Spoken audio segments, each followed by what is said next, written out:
Sampah plastik di sungai menjadi masalah lingkungan serius karena berdampak pada ekosistem, kesehatan masyarakat, dan keberlanjutan sosial ekonomi. Sehingga kali ini kita akan membahas jurnal yang berjudul Program Edukasi Lingkungan untuk Masyarakat Sekitar Sungai dalam Upaya Pengurangan Sampah Plastik. Karya Asti Raisya Agma.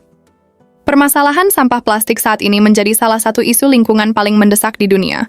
Peningkatan penggunaan plastik sekali pakai, terutama di kawasan perkotaan, menyebabkan banyak limbah berakhir ke sungai dan akhirnya mencemari laut. Menurut data UNEP 2021, setiap tahun sekitar 11 juta ton plastik masuk ke ekosistem perairan, dan jumlah ini dapat meningkat hampir 3 kali lipat pada tahun 2040 jika tidak ada upaya serius untuk mengatasinya. Sungai berperan sebagai jalur utama penyebaran limbah plastik ke lautan, termasuk di Indonesia, yang menjadi salah satu penyumbang terbesar sampah plastik global. Sungai-sungai besar seperti Citarum, Brantas, dan Bengawan Solo mengalami pencemaran berat akibat sampah plastik dari rumah tangga, industri, dan perdagangan. Masalah pencemaran plastik tidak hanya merusak ekosistem sungai, tetapi juga berdampak pada kesehatan manusia melalui masuknya mikroplastik ke rantai makanan. Untuk menanggulangi masalah ini, edukasi lingkungan dianggap sebagai salah satu strategi penting. Edukasi lingkungan tidak sekadar memberikan informasi, tetapi juga membentuk kesadaran, sikap, dan kebiasaan masyarakat agar lebih peduli terhadap lingkungan. Program edukasi yang baik dapat mendorong masyarakat untuk memilah sampah, mengurangi penggunaan plastik sekali pakai, dan berperan aktif dalam menjaga kebersihan sungai. Namun masih banyak tantangan seperti rendahnya kesadaran masyarakat dan kurangnya dukungan kebijakan yang membuat program edukasi sering kurang efektif. Dalam kajian teoritis, penelitian ini mengacu pada Theory of Planned Behavior, TPB, yang menjelaskan bahwa perilaku seseorang dipengaruhi oleh sikap, norma sosial, dan persepsi kontrol atas perilaku tersebut. Program edukasi yang efektif perlu menyentuh ketiga aspek ini agar dapat membentuk perilaku ramah lingkungan yang konsisten. Selain itu, pendekatan pendidikan kritis ala Paulo Freire menekankan pentingnya partisipasi masyarakat sebagai subjek aktif, bukan sekadar penerima informasi. Sejumlah penelitian terdahulu, seperti Sari 2021 dan Putri N. Santoso 2020, menunjukkan bahwa edukasi berbasis komunitas, terutama yang dikaitkan dengan kegiatan seperti bank sampah atau sekolah sungai, terbukti mampu meningkatkan kesadaran dan partisipasi masyarakat dalam menjaga kebersihan sungai.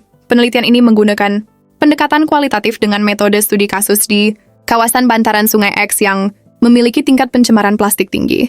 Informan penelitian meliputi warga sekitar sungai, tokoh masyarakat, pengelola program edukasi, LSM, dan pemerintah daerah. Data dikumpulkan melalui wawancara mendalam, observasi partisipatif, dan analisis dokumen.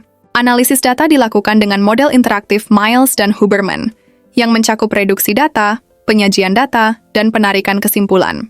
Validitas temuan diperkuat dengan triangulasi sumber, metode, dan waktu, sehingga hasil penelitian dapat dipercaya dan menggambarkan situasi secara menyeluruh. Hasil penelitian menunjukkan bahwa program edukasi lingkungan berhasil meningkatkan kesadaran dan perilaku masyarakat. Dalam 6 bulan, jumlah warga yang memilah sampah meningkat dari 25% menjadi 60%, dan penggunaan plastik sekali pakai turun dari 80% menjadi 55%.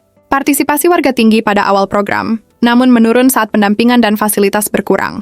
Program bank sampah terbukti efektif karena memberikan insentif ekonomi yang mendorong keterlibatan warga. Temuan ini sejalan dengan teori TPB. Sikap positif tumbuh setelah warga memahami dampak plastik.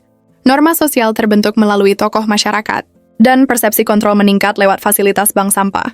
Namun keterbatasan infrastruktur dan kurangnya pengawasan menjadi tantangan dalam menjaga konsistensi perilaku. Penelitian ini menyimpulkan bahwa edukasi lingkungan berbasis partisipasi masyarakat efektif dalam mendorong perubahan perilaku.